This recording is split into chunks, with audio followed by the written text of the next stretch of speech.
Well, congratulations for Bloodthirsty. Thank you. Hey, so tell us where the original idea came from. Who came up with the idea for Bloodthirsty first?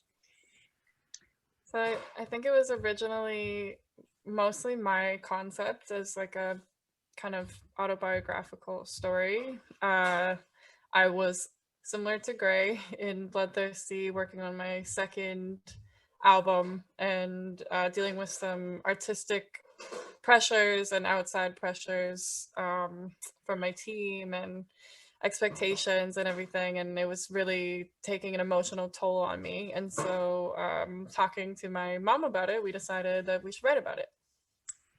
So how did this writing process work for the both of you? Basically, Lowell, you pitched it, and Wendy, you wrote it, or you both actually contributed to this story? We definitely both wrote it. And one thing that was really fantastic was that Lowell really knew the industry, the music industry.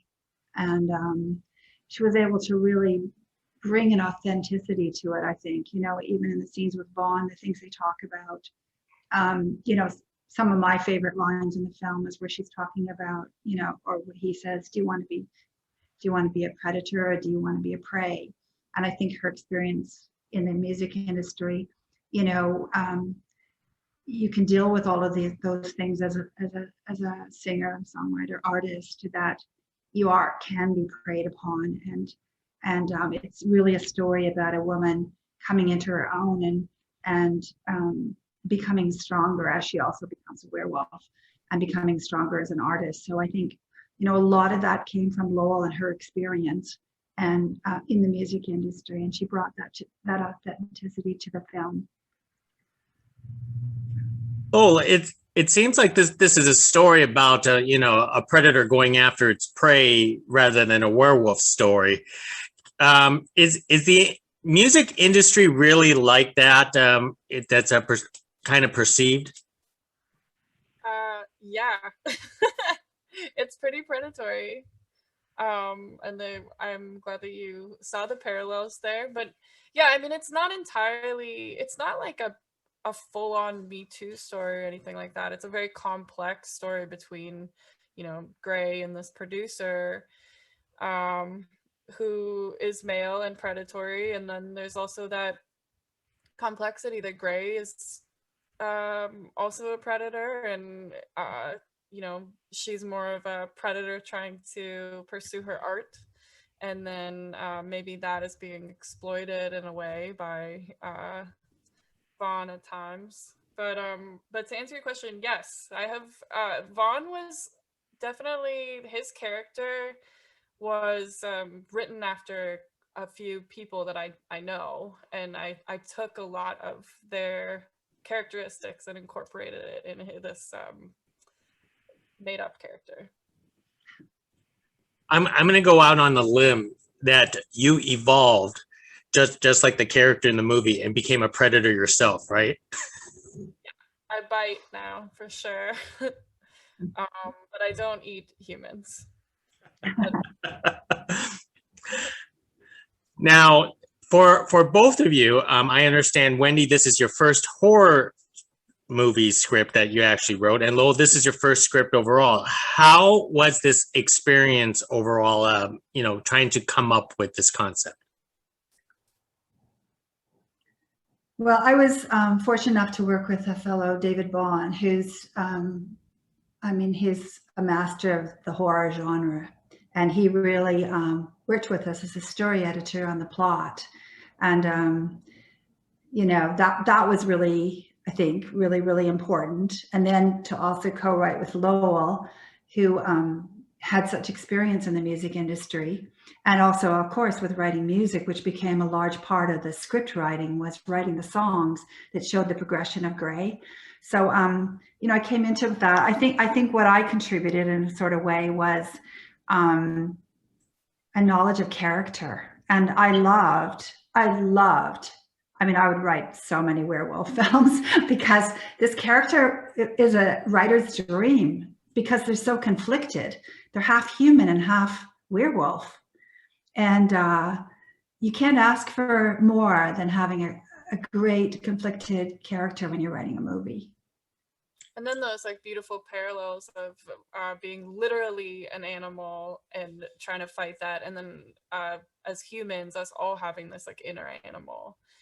But yeah, so for me, as somebody that had never written a script before, I mean, it was a really special experience. I write songs on a daily basis. I write a song every day in my job for various pop stars, and in that I always just try to be really honest, and I try not to pander. It's like, to me, the most important thing as a writer is just to write what you're feeling, what you're really experiencing. And so I just tried to take that to heart and incorporate that in this other art form, and use those parallels.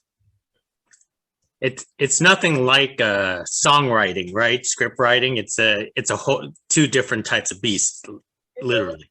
It's definitely like songwriting is working on in a very it's the short story form of writing, and trying to say as little as possible while saying so much. It's like the less words you use in a pop song, probably the better.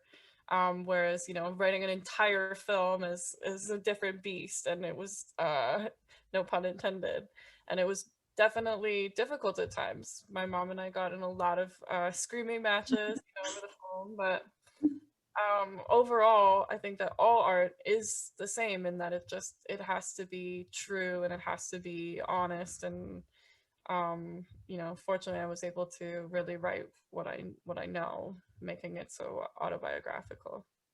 I was going to ask about the mother-daughter working together, because I can't imagine working with my mom without screaming over the phone once in a while either.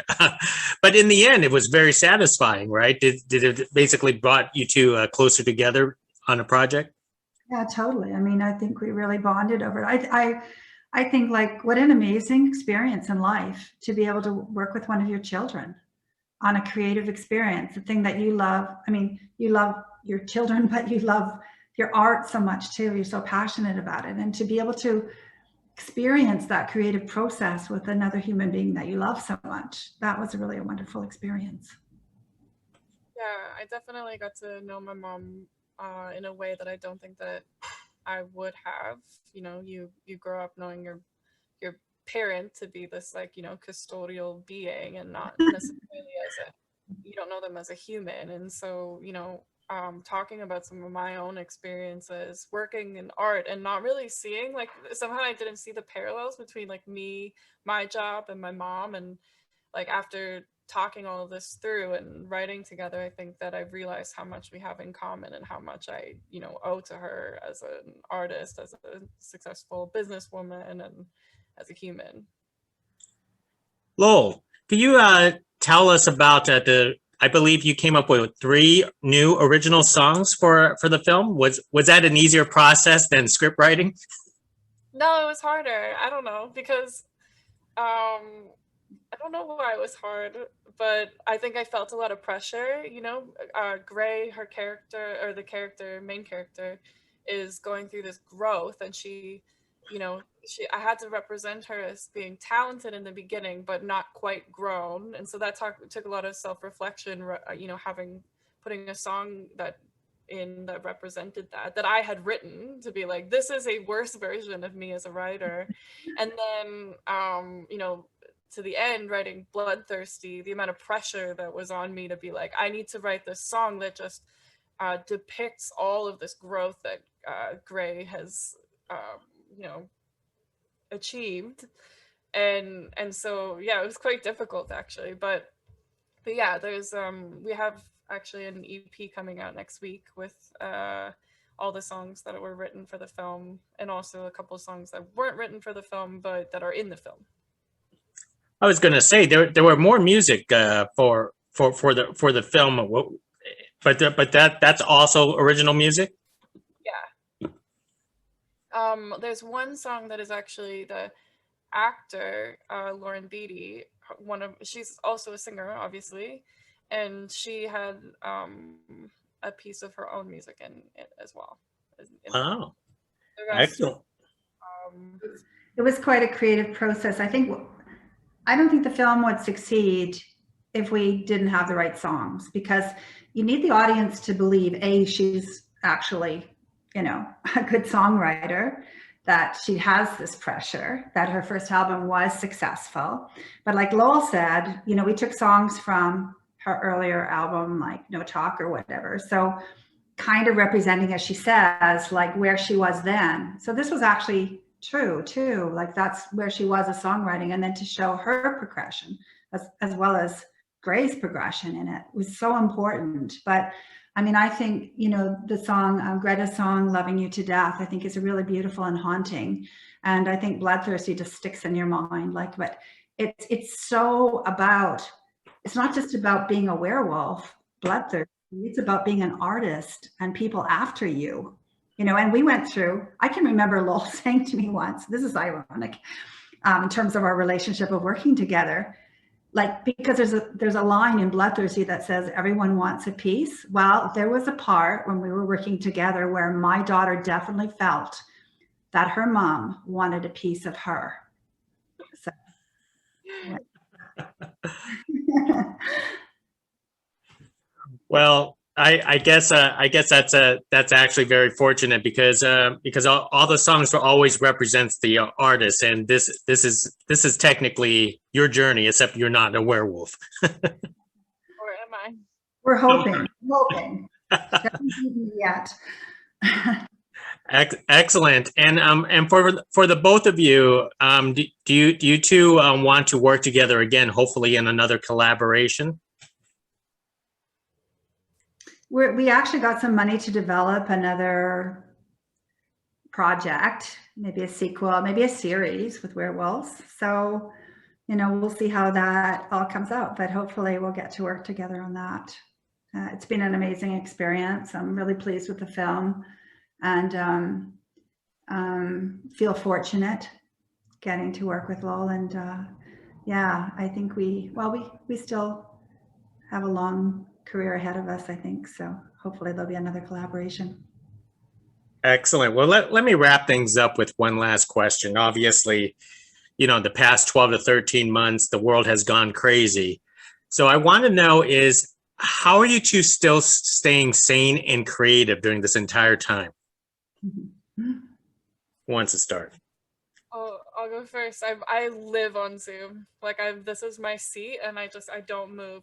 I'm doing a lot of songwriting right now with different people, and we've just had to learn to adapt, and yeah, I don't know, just take lots of walks.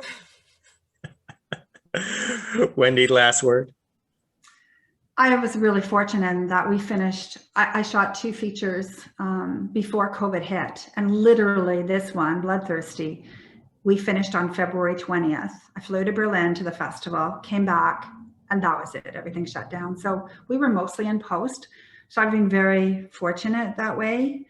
But, you know, of course, I think the hardest part is I have 3 features that, you know, they take a long time, and you spend so many years. I mean, one of mine was like 6 or 7 from the time we started writing. So 3 of them coming out this year, and the theaters are closed, and this is heartbreaking. So I think that's my biggest challenge right now as a filmmaker. It's not on the filming side of it, it's the release side of it, you know, and hopefully that's all going to end soon. Yeah, even we've obviously been in a lot of festivals with Bloodthirsty, and it just would have been so nice to have gone to celebrate that win, you know, in person with my mom, go to the red carpet events. It's kind of I mean, you never know what's going to happen in the future. It could be a once in a lifetime thing, and just unfortunately it landed on this weird anomaly of a year. Well, you know what? Everything's starting to open, and who knows? Maybe there will be a sequel to Bloodthirsty, and you get to experience all of this.